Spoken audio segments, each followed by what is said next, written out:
Vous ne le savez peut-être pas, vous n'avez peut-être pas fait le compte dans vos agendas, mais nous sommes à, si j'ai bien compté, à 11 semaines de Pâques. Je vous propose donc de nous arrêter durant les 11 prochains dimanches, les 11 prochains messages sur la dernière semaine qu'a vécu Jésus, sur les événements qui ont précédé sa mort. J'avais commencé une série là-dessus il y a quelque temps déjà, avant le confinement. Je vous propose donc de la reprendre en l'étendant beaucoup plus. Et nous le ferons en passant principalement, nous arrêtant principalement dans l'évangile de Marc. Nous allons donc suivre Jésus de sa joyeuse entrée, entre guillemets, dans Jérusalem, sous les cris d'allégresse de la foule, à son arrestation, son procès et sa crucifixion. Alors ces derniers jours sont très importants, car ce ne sont pas seulement les haines et les divisions qui vont se cristalliser sur la personne de Jésus, mais c'est également l'enseignement qu'il va donner à ses disciples et les gestes qu'il va poser qui vont prendre durant cette semaine un sens tout particulier. Tout se concentre ici et appelle à la réflexion. Réflexion sur Israël et son avenir immédiat, sur l'Église symbolisée par les apôtres, et sur le monde et ce qui doit advenir de celui-ci. Je vous invite donc à ouvrir la parole de Dieu dans l'Évangile de Marc au chapitre 11, les versets 1 à 11.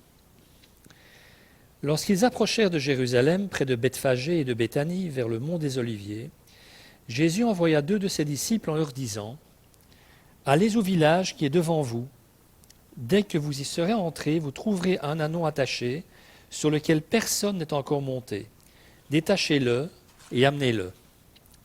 Si quelqu'un vous demande pourquoi faites-vous cela, répondez : le Seigneur en a besoin, et à l'instant, il le laissera venir ici. » Les disciples partirent, ils trouvèrent l'ânon attaché dehors près d'une porte dans la rue, et ils le détachèrent. Quelques-uns de ceux qui étaient là leur dirent : « Que faites-vous ? Pourquoi détachez-vous cet ânon ?» Ils répondirent comme Jésus le leur avait dit, et on les laissa faire. Ils amenèrent l'ânon à Jésus, jetèrent leurs vêtements sur lui, et Jésus s'assit dessus. Beaucoup de gens étendirent leurs vêtements sur le chemin, et d'autres des branches qu'ils coupèrent dans les champs. Ceux qui précédaient et ceux qui suivaient Jésus criaient : « Hosanna ! Béni soit celui qui vient au nom du Seigneur. Béni soit le règne qui vient, le règne de David notre Père. Hosanna dans les lieux très hauts. » Jésus entra à Jérusalem et se rendit au temple. Après avoir tout regardé autour de lui, comme il était déjà tard, il sortit pour aller à Béthanie avec les 12. Il faut peut-être d'emblée préciser certains éléments qui vont nous permettre d'approcher cette partie du texte que nous venons de voir. Il s'est passé un certain nombre de choses avant que Jésus n'arrive pour cette dernière Pâques à Jérusalem, la troisième donc qu'il va passer dans la ville sainte. En fait, Jésus vient de Jéricho, nous dit Marc. Et il s'est passé un événement important à Jéricho. En l'occurrence, il a guéri un aveugle, un certain Bartimée, c'est-à-dire le fils de Timée. Il l'a guéri de sa cécité. Alors, cette guérison est importante car la guérison des aveugles, je pense que vous le savez comme moi, est un signe messianique. Et cette guérison est également importante parce qu'elle est importante pour les disciples. Elle va nous dire quelque chose de la façon dont les disciples vont vivre cette dernière venue, ils ne le savent pas, cette dernière venue à Jérusalem pour la Pâque. Quand on reprend le chapitre précédent et la guérison de cet aveugle, on se rend compte en fait que les 12, les disciples, se sont opposés à cette guérison. Ils ne voulaient pas que Jésus guérisse cet aveugle. Et on peut s'étonner. Alors, la première année de marche avec Jésus, on peut se dire, bon, ils n'ont pas l'habitude, leur met de quelqu'un qui guérit les aveugles, les boiteux, les malentendants, les sourds, et tout ce que vous voulez. Mais là, nous sommes pendant la troisième année de leur marche avec lui, et ils ont encore cette attitude de s'opposer à cette guérison. Il y a un pourquoi à cette attitude. Pour les disciples, cette montée à Jérusalem, c'est une sorte de cortège royal et surtout triomphant, devant mener Jésus à son couronnement à Jérusalem. Et dans cette perspective-là, il est clair qu'on n'interrompt pas une procession royale, même pour guérir un malheureux aveugle. C'est de là aussi qu'on comprend mieux la demande des fils de Zébédée, Jacques et Jean, donc 2 des disciples de Jésus, qu'ils ont fait un peu avant de recevoir les places à la gauche et à la droite de Jésus, parce qu'ils sont sûrs en fait que ce Jésus sera couronné roi de Jérusalem à Jérusalem. Être à la gauche et à la droite du roi, vous l'aurez compris, aurait signifié pour eux des privilèges, de l'importance et surtout une primauté sur tous les autres sujets du royaume. On pourrait croire que seuls Jacques et Jean, puisque c'est eux qui font cette demande, un peu incongrue, ont cette vision des choses, mais en réalité, il n'en est rien. Les 12 sont convaincus qu'ils sont en marche à la suite du roi d'Israël, l'héritier du trône de David, promis par les prophètes, est venu instaurer son royaume. Il faut donc comprendre de cette demande et de cette procession qu'ils considèrent comme royale, que les disciples n'avaient donc pas en vue le royaume de Dieu comme Jésus l'enseignait, mais bien le royaume d'Israël restauré après en avoir chassé les Romains. Jésus le Messie, oui, mais il doit s'asseoir sur le trône de David maintenant. Tout ce qui va se passer à partir de là va donc s'avérer terriblement important pour la compréhension des disciples, parce que Jésus, il lui reste très peu de temps pour bouger la compréhension des choses qu'ont ses disciples, et ça va s'avérer bien entendu important pour nous, pour que nous comprenions exactement ce qui se passe. Alors résumons déjà un petit peu tout ça. Nous sommes à 5 jours de la mort de Jésus, et les disciples sont toujours habités par une espérance strictement politique et terrestre, même s'il est plus que probable qu'ils considéraient que le règne de leur maître Jésus s'étendrait de Jérusalem à toutes les nations, comme promis par les prophéties, donc à toute la terre. Ça, c'est certain, ils y croient. En plus, quelle revanche sur l'Empire romain, en passant, et sur tous les potentats que cet empire avait placés dans leur pays. Donc tout ce que je viens de vous résumer en quelques mots, c'est donc déroulé juste avant les événements que Marc va à présent relater, et c'est de cet état d'esprit-là dont sont animés les disciples au moment où ils arrivent avec Jésus à Jérusalem. Alors imaginez, ça a dû être décuplé par l'accueil fait à Jésus. Hosanna, béni soit celui qui vient au nom du Seigneur. Les disciples, ils ont dû se dire, waouh, ça y est, c'est le jackpot. Alors nous sommes dimanche, et Marc nous dit que Jésus et les disciples approchent de Jérusalem. Ils étaient proches de Bethphagée et de Béthanie. Alors ces deux villes, ou villages si on préfère, étaient à un jet de pied de Jérusalem, vraiment tout à côté, puisque l'une était environ à 2,5 km de la ville sainte, et l'autre à plus ou moins 4 km. On se souviendra également que Béthanie, dont le nom signifie maison du pauvre ou de l'opprimé, est la ville où habitent Lazare, Marthe et Marie, donc des amis proches de Jésus. C'est chez eux que Jésus et les disciples logent lorsque ceux-ci se trouvent à Jérusalem ou dans les environs. C'est donc chez eux qu'il faut probablement situer Jésus et les 12 lorsque Marc nous les fait voyager lors de cette dernière semaine entre Jérusalem et Béthanie. Quand le texte nous dit Jésus repartit comme celui-ci qu'on vient de lire tout à l'heure, il repartit avec les 12 vers Béthanie, il ne part pas dans la nature. Il va plus que probablement, même si le texte ne le dit pas, il va plus que probablement loger chez son ami Lazare, qu'il vient quelque part, relisez ça dans chapitre 11 de l'évangile de Jean, qu'il vient de guérir, enfin plutôt de ressusciter. Il a guéri de la mort, si vous préférez, temporairement en tout cas. Quant à Bethphagée, qui peut se traduire de l'araméen par maison des figues, c'est elle aussi une petite ville ou village se situant sur la route de Jérusalem en venant de Jéricho. Et c'est de là que Jésus vient. Alors, dernière petite précision que Marc nous donne d'entrée, c'est qu'au moment où le récit commence dans le chapitre 11 de l'évangile de Marc, Jésus et les disciples se trouvent à proximité du mont des Oliviers. Alors le mont des Oliviers, ça devrait vous parler, parce que c'est un endroit qui est omniprésent dans la vie de Jésus lorsqu'il est à Jérusalem. C'est l'endroit où il aime se retirer dans l'intimité avec son Père pour prier, puisque au bas du mont des Oliviers se trouve le jardin de Gethsémané, qui signifie pressoir à huile, et c'est là aussi qu'on viendra l'arrêter pour le mener à la mort, vous le savez. Alors une petite carte peut-être pour situer tout ça. Le mont des Oliviers, donc une colline à l'est de Jérusalem. Vous voyez, il y a deux très vagues ronds bleus qui entoure des noms, excusez-moi, j'ai fait ce que je pouvais. Hein. Donc l'un qui entoure le mont des Oliviers avec à son pied le jardin de Gethsémane, et puis l'autre rond qui entoure la porte dorée ou la porte d'or. Alors cette porte est importante, comme toutes les portes, elle permet d'entrer quelque part, c'est la porte qui donne immédiatement sur le temple de Jérusalem, qui est le mont du temple avec le temple dessus. En rentrant par cette porte, vous tombez nez à nez, si je puis dire, avec le temple, sur le temple. Cette porte est importante, et ce mont des Oliviers aussi, parce que c'est par cette même porte principale que la gloire de Dieu, donc sa présence, quitte le temple de Jérusalem dans la vision du prophète Ézéchiel, qu'on peut lire en Ézéchiel 10. Et c'est sur le mont des Oliviers que ces mêmes présences de Dieu s'arrêtent une dernière fois comme pour contempler la ville avant que le malheur prédit ne s'abatte sur elle. Et le malheur que prédit à ce moment-là Ézéchiel, c'est la destruction de la ville et du temple par les armées babyloniennes. Et on va lire ce texte du prophète Ézéchiel. La gloire de l'Éternel est montée au-dessus du centre de la ville et s'est arrêtée sur la montagne qui se trouve à l'est de la ville. Et cette montagne à l'est, c'est le mont des Oliviers. C'est donc là que la nuée, la gloire de Dieu s'arrête, comme pour contempler encore une dernière fois la ville qui sera bientôt détruite. Cette vision d'Ézéchiel était en fait aussi l'accomplissement à l'avance d'une prophétie annoncée par Jésus en Matthieu 23, que je vous lis.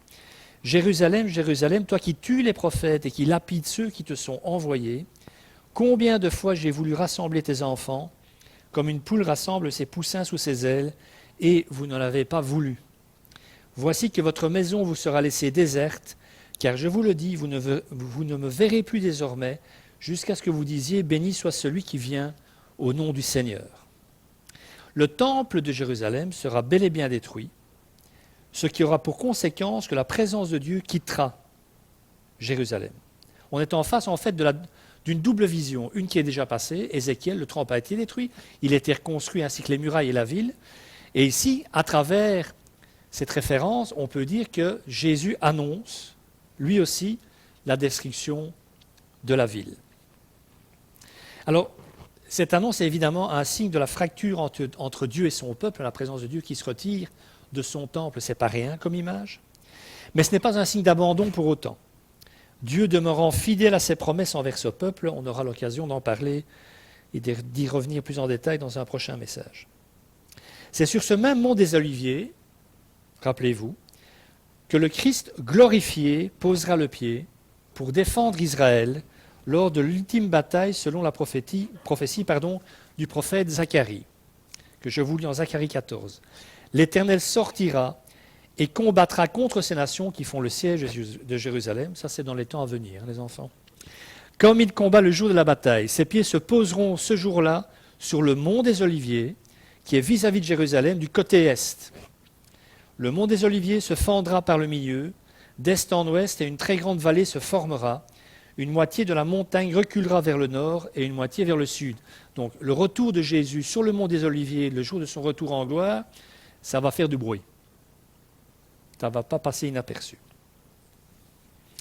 Alors, vous ne connaissez peut-être pas cette prophétie de Zacharie.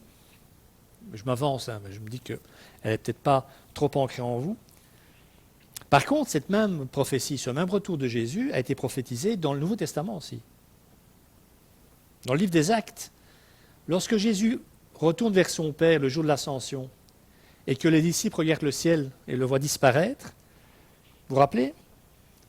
Il y a deux hommes habillés de blanc qui leur apparaissent et qui leur disent « Hommes de Galilée, pourquoi restez-vous à regarder le ciel? Ce Jésus qui a été enlevé du milieu de vous reviendra de la même manière que vous l'avez vu aller au ciel. » Alors ils retournèrent à Jérusalem de la colline appelée le mont des Oliviers, qui est près de Jérusalem à la distance d'1 kilomètre environ. Autrement dit, ils sont à nouveau sur le mont des Oliviers, c'est là que l'ascension se produit, et c'est là, disent les anges aux disciples, que reviendra le Christ. Il y a donc une confirmation dans le livre des Actes de la prophétie de Zacharie. Donc c'est donc de ce même mont des Oliviers que Jésus est remonté auprès de son Père, et sur cette même colline, dont une partie est aujourd'hui un cimetière, c'est comme ça, qu'il fera son retour sur terre pour sauver Israël. Alors on comprend peut-être mieux l'attachement de Jésus à cet endroit. Donc c'est tout cela qui va se jouer en fait durant cette dernière semaine. Car en tant que Messie, Jésus concentre toutes les promesses, mais aussi toutes les menaces de la part de ceux qui s'opposent à Dieu.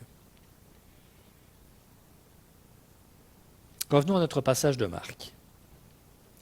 À peine Jérusalem en vue, Jésus donne pour mission à 2 de ses disciples d'aller dans le village voisin, probablement Bethphagée, celle plus proche, lui chercher un ânon, le petit d'une ânesse. Alors, il y a en cette mission un côté très solennel. Ce n'est peut-être pas encore une fois le cas à première lecture, et pourtant. En effet, Jésus précise quelque chose de très très important, un ânon attaché sur lequel personne n'est monté. C'est sans aucun doute une référence à l'humilité de Jésus. Les rois d'habitude, ça chevauche des chevaux, lui pas, il préfère un ânon. Mais c'est aussi une allusion probable à la loi de Moïse, d'après laquelle les animaux destinés à un usage sacré devaient être intacts et n'avoir jamais porté le joug, n'avoir jamais été montés par personne, on ne peut pas leur avoir mis du matériel, des charges sur le dos. Ils doivent être totalement intacts, on ne peut pas les avoir utilisés. En d'autres termes, ils doivent être sauvages. En tout cas, pas encore dressés, si vous préférez. Alors pourquoi est-ce que je dis tout ça? Parce que quand on y réfléchit, quel usage est le plus sacré? Est-il plus sacré que de porter celui que le monde attendait? Le roi des rois et le seigneur des seigneurs, mais aussi le sacrifice consacré et agréé par Dieu. Parce que cette notion de l'animal ne peut, s'il est sacré, s'il est consacré, il ne peut pas avoir été monté ou utilisé d'une autre manière. On fait aussi référence aux animaux qui allaient être sacrifiés dans le temple, bien entendu. Et donc, en faisant cette demande, Jésus, en fait, va collapser, va rejoindre plutôt deux promesses très fortes, deux annonces prophétiques très fortes. Donc, je l'ai dit tout à l'heure, Zacharie 9,9, donc il annonce la venue du grand roi d'Israël, l'héritier de David, monté sur un ânon, j'y arriverai. Mais il y a aussi cette introduction du fait que Jésus est le sacrifice. Déjà.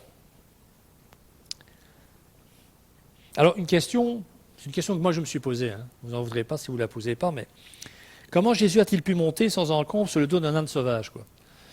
J'ai parfois vu des émissions où il dressait des ânes, bon courage. Un âne qui n'a jamais été monté, vous essayez de monter dessus, bon courage, vraiment. Et là, ça ne pose de problème à personne, et en tout cas pas à Jésus.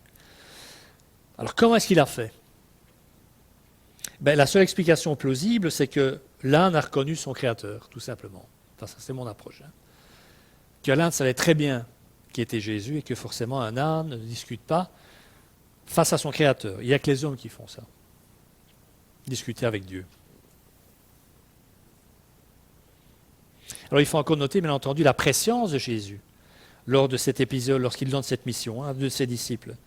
Il sait avec certitude ce que ces deux disciples vont trouver et comment il faudra qu'il justifie l'empreinte de l'animal pour qu'il puisse l'emmener sans encombre. Même s'il faut aussi souligner, c'est une explication aussi de la facilité avec laquelle tout ça s'est déroulé, il faut aussi relever tout de même qu'à la période de la Pâque, les habitants de Jérusalem et de la région étaient particulièrement hospitaliers et bienveillants envers ceux et celles qui montaient pour la fête à la ville sainte.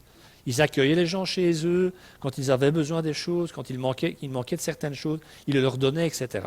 Donc il y avait comme une très grande hospitalité qui régnait dans la région à la période de la Pâque. Ceci explique aussi peut-être cela. Mais au fait, je reviens à mon âme, pourquoi devait-il entrer dans la ville, dans Jérusalem, monté sur un ânon? Je l'ai dit, en règle générale, les rois, ça fait son entrée sur un cheval. Mais c'est pour accomplir cette prophétie de Zacharie auquel je viens de faire allusion, Zacharie 9,9. Encore une fois, c'est une référence biblique facile à retenir. 9,9, ça n'est pas très compliqué à retenir. Réjouis-toi, fille de Sion, lance des acclamations, fille de Jérusalem. Voici ton roi qui vient à toi, il est juste et victorieux. Il est humble et monté sur un âne, sur un ânon, le petit d'une ânesse. Jean et Matthieu, dans le récit qu'ils font de l'entrée de Jésus à Jérusalem, citent d'ailleurs tous les deux, partiellement, eux aussi, cette prophétie de Zacharie. C'est donc bien le roi de Jérusalem qui vient visiter sa ville pour la dernière fois. Dernière fois avant bien longtemps, puisque sa prochaine visite se fera lors de son retour en gloire. Il vient une dernière fois tenter de rassembler son peuple sous ses ailes, comme il l'a si bien dit, même s'il sait également que sa mort est programmée.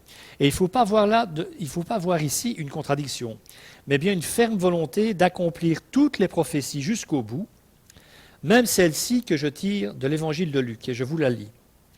Quand il approcha de la ville et qu'il la vit, Jésus pleura sur elle et dit, « Si seulement tu avais toi aussi reconnu aujourd'hui ce qui peut te donner la paix. Mais maintenant cela est caché à tes yeux. Des jours viendront pour toi, où tes ennemis t'entoureront d'ouvrages fortifiés, t'encercleront et te serreront de tous côtés. Ils te détruiront, toi et tes enfants au milieu de toi, et ils ne laisseront pas en toi pierre sur pierre, parce que tu n'as pas reconnu le moment où tu as été visité. » Donc il redit ici la destruction prochaine de la ville de Jérusalem et de son temple en l'an 70 par les armées romaines. Alors, le siège, il a duré 2 ans. Donc, pendant 2 ans, effectivement, la ville était entourée d'ouvrages romains fortifiés, des ouvrages de siège, quoi. Ça nous permet aussi de remettre en perspective les acclamations de la foule au début. Parce que quand on lit que ce passage-là, que nous avons lu, on peut se dire, ouais, c'est sympa, hein, la foule a reconnu. Non, ils n'ont rien reconnu du tout, en fait. Parce que c'est cette même foule qui le crucifiera, qui demandera sa crucifixion une semaine plus tard. Et puis si la ville est détruite, c'est que cette allégresse n'est qu'un feu de paille aussi. Il ne faut donc pas trop nous illusionner sur les acclamations de la foule entourant Jésus à son entrée dans Jérusalem.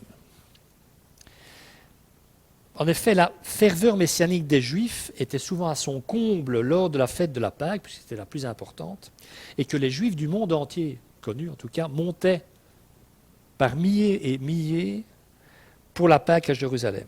La plupart du temps, autrement, Jérusalem, c'était une ville, mais enfin, il n'y avait pas tellement de monde que ça, pas tellement d'habitants à demeure. Par contre, à la période de Pâques, ça affluait de tous les côtés. Ce n'est pas pour rien non plus que, par exemple, la Pentecôte se passe à la Pentecôte, qui est aussi une très grande fête, où beaucoup de Juifs de la diaspora se rendaient à Jérusalem pour la fête. Autrement, ils restaient chez eux le reste du temps.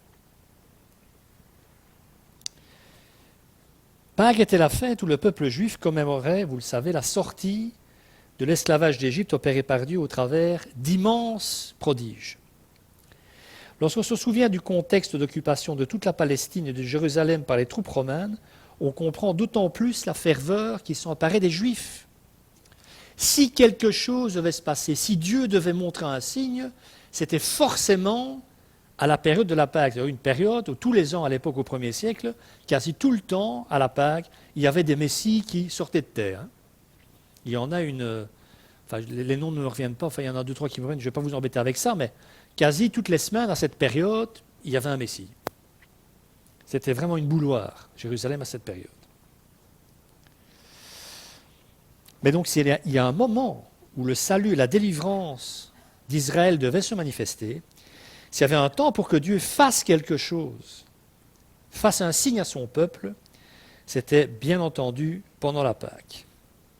Et la ferveur de cette Pâque-là était d'autant plus grande que ce n'était plus un roi juif ou hasmonéen comme Hérode qui exerçait l'autorité à Jérusalem, mais Ponce Pilate, un procurateur romain. Entre guillemets, c'était donc un Romain qui était assis sur le trône de Judée, même si ce n'était pas un trône.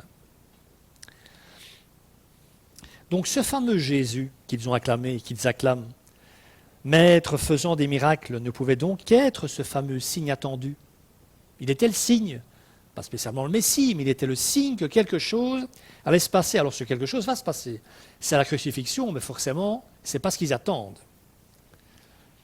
Il n'est donc pas étonnant que la foule ait eu à la bouche, lors de l'entrée de Jésus dans Jérusalem, ces paroles du psaume 118, parce qu'ils ne les ont pas inventées, ils les ont tirées du psaume 118, versets 25 à 27. « Éternel, accorde donc le salut, Éternel, donne le succès, béni soit celui qui vient au nom de l'Éternel. Nous vous bénissons de la maison de l'Éternel, l'Éternel est Dieu et il nous éclaire. » Écoutez, attachez la victime de la fête avec des liens aux cornes de l'autel. Deuxième partie de ce passage de ce psaume-là, la foule ne l'a pas chanté. Hein. Même si on est à Pâques et qu'une victime, un animal va être sacrifié. Ce qui est, enfin, c'est paradoxal, mais les hommes sont paradoxaux, ils ne se rendent pas compte de ce qu'ils font et de ce qu'ils disent la plupart du temps. Ce psaume parle d'accorder le salut, de demander à Dieu d'accorder son salut. C'est le sens du mot Hosanna, en fait, que chante et que crie la foule. Ben, c'est exactement ce que Jésus est venu faire, en fait. Hein. C'est accorder le salut. C'est fou, hein, ça. Il demande le salut en l'acclamant, il est venu pour accorder le salut, et ils sont passés à côté.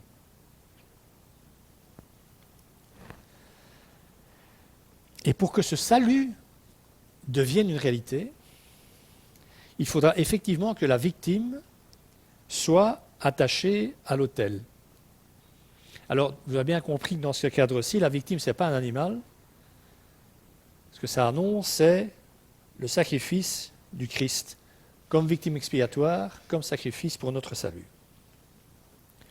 Car la fête dont parle ce psaume est bien entendu la Pâque, mais ça vous l'aviez sans doute deviné. Et c'est bien Jésus-Christ, notre Pâque, dira Paul, qui a été immolé. Ils avaient donc tous tout à portée de main, si je puis dire. La foule connaissait le psaume, puisqu'il le cite, mais ils n'avaient pas compris le sens. Ils n'avaient pas compris que le sens était en train de se dérouler devant eux. Alors les seules personnes présentes ce jour-là auprès de Jésus, ayant vraiment exprimé une forme de foi en lui véritable, et en ce qu'il devait accomplir, même si on l'a vu dans le chef des disciples, c'est encore loin d'être clair, ben ce sont justement les disciples.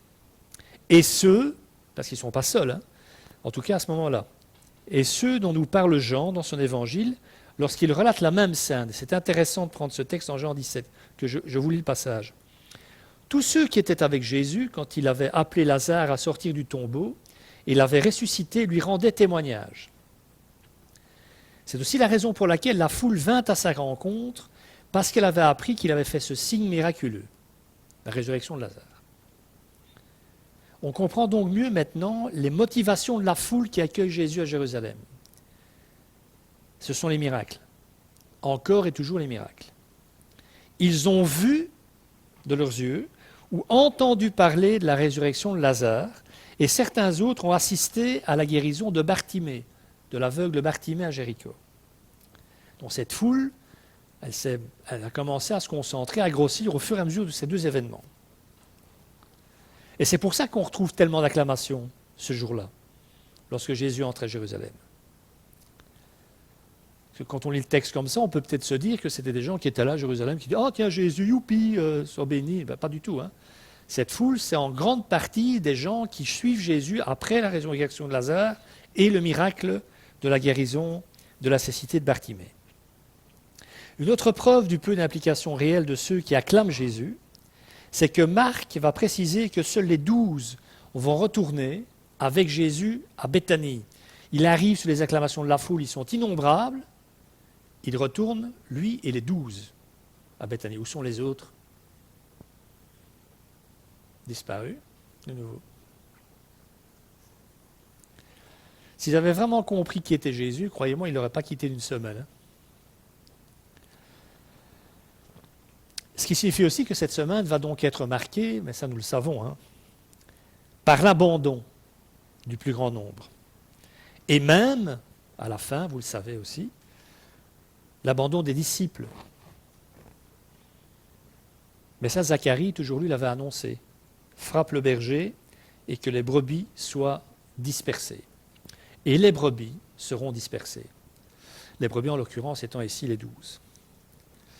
C'est d'ailleurs Jésus qui va rappeler cette prophétie à ses disciples.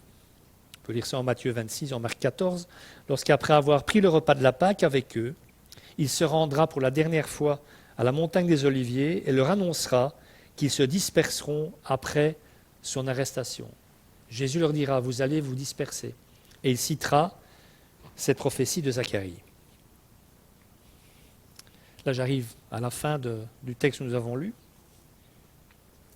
Jésus entre finalement dans Jérusalem et se dirige immédiatement vers le temple. On va donc lire ce texte de Marc.